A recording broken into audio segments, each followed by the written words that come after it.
வணக்கம். அனுதினமும் ஆனந்தம். இன்றைக்கி என்ன பார்க்க போகிறோம்னா, ஒரு ஹெல்த்தி ரிலேஷன்ஷிப் எப்படின்னு பார்க்கலாம் அப்படிங்கிறது தான்.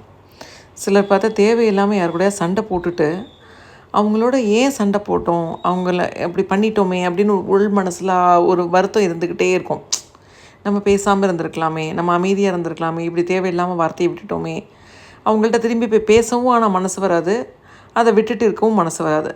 அந்த மாதிரியில் இருக்கவங்க என்ன பண்ணலாம் அப்படின்னா, ஏதோ ஒரு காரணம் உங்களை தடுக்குது அவங்கள்ட்ட பேசுகிறதுக்கு. அப்படிங்கும்போது அமைதியாக உட்காந்துட்டு நீங்கள் யார் மேலே கோவமாக இருக்கிற மாதிரி ஃபீல் பண்ணுறீங்களோ அவங்கள்ட்ட இருக்க ஒரு நல்ல குணங்கள் 10 குணங்களை வரிசையாக எழுதி முடித்ததுக்கப்புறம் அதை நினச்சி பாருங்கள். அவங்களோட நல்ல நல்ல கேரக்டர்ஸ் எல்லாம் உங்களுக்கு நல்லா ஞாபகம் திருப்பி நினச்சி பார்த்தீங்கன்னா உங்கள் தாட்ஸே அவங்க மனசில் போய் உங்களை பற்றி நல்ல எண்ணங்களை உருவாக்கி உங்கள் அந்த உடஞ்சி போன விரிசல் விட்டு அந்த ரிலேஷன்ஷிப்குள்ளே ஒரு நல்ல ஒரு அண்டர்ஸ்டாண்டிங் கிடைக்க ஒரு பாசிட்டிவ் சிச்சுவேஷன்ஸ் க்ரியேட் ஆகும்.